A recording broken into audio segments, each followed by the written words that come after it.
Hi, I'm Elva Robinson, a behavioural ecologist working on social behaviour. Animal social structure is shaped by environmental conditions, such as food availability.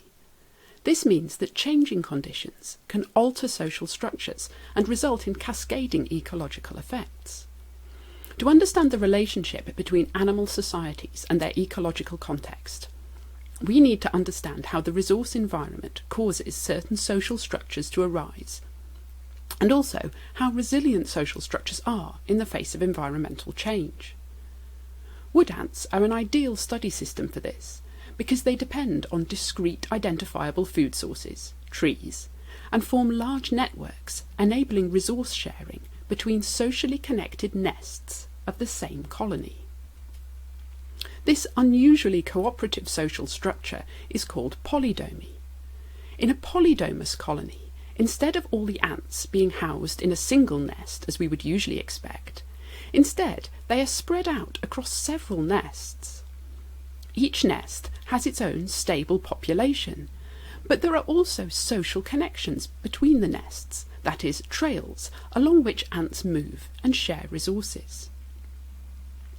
We've collected data on the social network dynamics of 13 large multi-nest colonies of the wood ant, Formica lugubris, over 9 years now, and we've learnt a lot about how they function.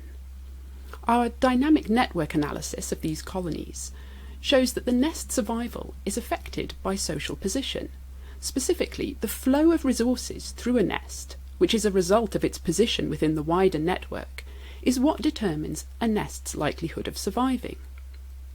As a result of this, each network as a whole tracks the resource environment, resulting in a network structure that is well matched to the spatial pattern of resources.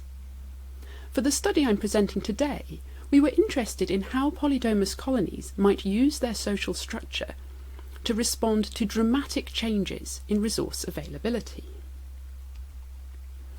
Wood ants get all of their carbohydrate, and indeed most of their food, from foraging in trees. For 10 colony networks, represented here with the nests as dots and the lines between them being the trails, we selected a tree for each colony, which our previous mapping showed to be a long-standing, heavily used food resource. For 5 control networks, we didn't change anything, but for the other 5, the exclusion treatments, we fitted the selected tree with an exclusion collar, as you see in the picture here. This meant that the ants were unable to access the tree for the whole foraging season. We then compared the changes in network structure for the control and manipulated colony networks. Here I illustrate 2 example colonies. In the control, you can see that the network has changed structure a bit, but nothing really dramatic has happened. For the treatment colony, you can see that it has fragmented apart. Now this is a colony that has been a coherent single network for the past 6 years prior to this study, but in response to just one tree being made inaccessible, it has split into 4 separate parts. And this pattern repeats across the networks, with the control colonies changing very little, but a significant increase in the number of components, that is fragments, in the treatment colonies. And this is accounted for by a loss of internest trails, as you see in the second graph. The number of trails connecting nests to other nests decreased in the treatment colonies, resulting in fragmentation. Now you might be thinking that all we've shown is that if you remove a food source you really mess up a colony, and actually it looked like that to us at first too, but when we looked in more detail we found that there was no effect of our exclusion treatment on the growth of the colony's population, on the rate of nest foundation, or on the rate of nest abandonment.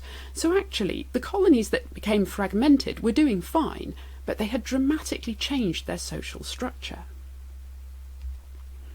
These results demonstrate that the social networks of polydomous wood ant colonies are strongly influenced by the spatial food environment, and that colonies can respond to changes in local foodability by changing the way they interact with other nests within that same colony. The results suggest that cooperative food-sharing behaviour that characterises these colony networks might be strongly influenced by the spatial food environment, such that this behaviour may even be dramatically reduced when conditions change. These results raise questions about the nature of these cooperative food-sharing polydomous colonies. Are they in fact simply alliances of convenience rather than stable colonies in the usual sense of the word? We're investigating this question further using genetic methods, so watch this space for more on this fascinating social behaviour.